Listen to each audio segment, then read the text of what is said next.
بسم اللہ الرحمن الرحیم۔ پرانے وقت کی بات ہے، کسی ملک میں ایک قاضی رہتا تھا۔ اس کا بیٹا بہت ہی عیاش تھا۔ وہ ہر وقت شراب کی حالت میں رہتا اور نت نئی لڑکیوں کو اپنے ساتھ پیسے دے کر لاتا۔ پھر بھی اس کی نظر ہر خوبصورت عورت پر رہتی تھی۔ وہ صرف طوائفوں سے ہی نہیں ملتا تھا بلکہ اپنے محلے کی لڑکیوں پر بھی نظر رکھتا تھا۔ بہت مرتبہ لوگوں نے قاضی سے شکایت بھی کی، مگر کیونکہ وہ قاضی کا ہی تو بیٹا تھا، قاضی اپنا اثر و سوخ استعمال کر کے بیٹے کو بچا لیتا۔ ایک مرتبہ اس کے گھر کے قریب کچھ نئے لوگ آئے۔ ان کے ساتھ ایک لڑکی بھی تھی۔ قاضی کے بیٹے کی نظر اس لڑکی پر پڑی تو اس پر فریفتہ ہو گیا۔ اب ہر وقت اس کا پیچھا کرتا رہتا اور کسی بھی طرح اس کے ساتھ ملاقات کے انتظار میں رہتا تھا۔ ایک مرتبہ اس کی ملاقات اس لڑکی سے اتفاق سے ہو گئی۔ لڑکے نے اسے اس ملاقات میں گناہ کی طرف مائل کیا، مگر لڑکی نے صاف انکار کر دیا اور اس کی شکایت کرنے کی بھی دھمکی دی۔ اس ملاقات میں لڑکی نے بتایا کہ وہ شادی شدہ ہے اور اس کا شوہر کچھ دن کے لیے باہر گیا ہے، اس لیے وہ اس سے دور رہے۔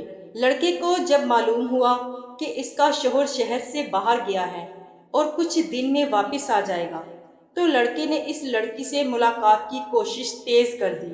وہ چاہتا تھا کہ کسی طرح اس کے شوہر کے واپس آنے سے پہلے اس لڑکی کو بدکاری پر آمادہ کر لے تو کام آسان ہو جائے گا۔ شوہر کے آنے کے بعد کام مشکل ہوگا۔ اس لڑکے نے ہر طرح سے کوشش کی، کبھی زیور کا لالچ دیا، کبھی پیار محبت کا لالچ دیا، کئی پیغام اس لڑکی کے گھر بھیجے۔ کئی بار جب وہ گھر سے باہر کسی کام سے نکلتی تو اس کا پیچھا کرتا، اسے تنگ کرتا، لیکن وہ لڑکی کسی طرح نہ مانتی تھی۔ تو لڑکے نے اپنے دوستوں کے ساتھ مل کر ایک پروگرام بنایا کہ وہ اس لڑکی کے گھر میں چور بن کر گھس جائیں گے۔ چنانچہ ایسا ہی ہوا۔ وہ لڑکا اپنے دوستوں کے ساتھ مل کر ایک روز چوروں کی طرح اس لڑکی کے گھر میں داخل ہو گیا۔ وہ لڑکی اس وقت کمرے میں سو رہی تھی، مگر کہتے ہیں نا کہ جسے اللہ رکھے اسے کون چکھے۔ خدا کا کرنا ایسا ہوا، اسی دن اس لڑکی کے شوہر نے گھر واپس آنا تھا۔ اس نے اپنی بیوی کو بتایا نہیں تھا کہ آج وہ گھر واپس آئے گا۔ شوہر کے پاس گھر کی چابی موجود تھی۔ جوں ہی اس لڑکی کا شوہر گھر میں داخل ہوا، اس کی نظر اس لڑکے پر پڑ گئی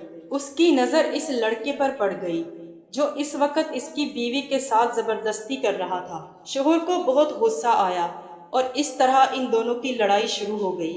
لڑکے کے باقی دوست لڑکی کے شوہر کو دیکھ کر بھاگ گئے۔ وہ لڑکا بھی کسی طرح جان چھڑوا کر بھاگ گیا۔ شوہر نے لڑکوں کے بھاگ جانے کے بعد اپنی بیوی سے پوری کہانی سنی تو اسے بہت زیادہ غصہ آیا۔ پھر معلوم کرنے پر پتہ چلا کہ اس کا شکار کافی لڑکیاں بن چکی ہیں، مگر کیونکہ وہ قاضی کا بیٹا جو ہے، اس لیے ہر بار بچ جاتا ہے۔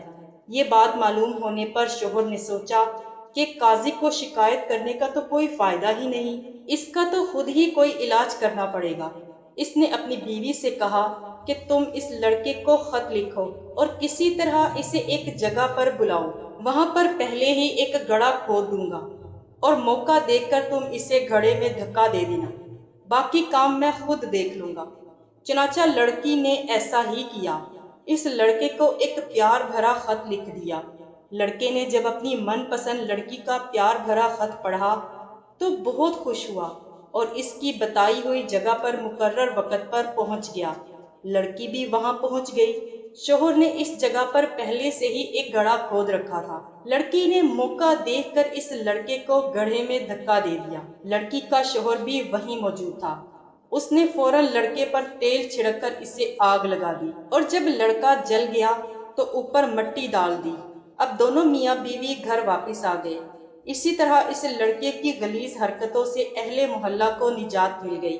اب قاضی صاحب پریشان تھے کیونکہ اس کا بیٹا کئی روز سے گھر سے غائب جو تھا، مگر کسی نے بھی قاضی کی مدد نہیں کی کیونکہ سبھی تو اس کے بیٹے کی حرکتوں سے پریشان تھے۔ بے شک برائی کا انجام برا ہی ہوتا ہے۔